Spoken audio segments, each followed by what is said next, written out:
झटपट श्रीमंत होण्याच्या योजना काढत नागरिकांची जवळपास 200 कोटींची फसवणूक झाल्याचा प्रकार लासलगावमध्ये उघड झाला आहे।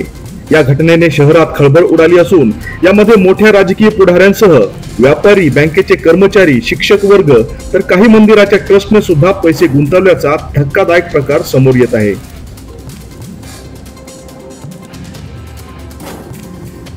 40 दिवसात पैसे डबल तर एक 4 चाकी मोफत अशा भन्नाट युक्त्या वापरून नागरिकांना आमिष दाखवत कंपनीचे संचालक सतीश काळे आणि योगेश काळे यांनी गुंतवणूकदारांना चुना लावून रफू चक्कर झाले आहेत। सोमनाथ गांगुर्डे यांच्या फिर्यादीवरून सतीश काळे आणि योगेश काळे यांच्यावर 50,86,000 रुपयांची फसवणूक केल्याचा गुन्हा लासलगाव पोलीस ठाण्यात दाखल करण्यात आला आहे।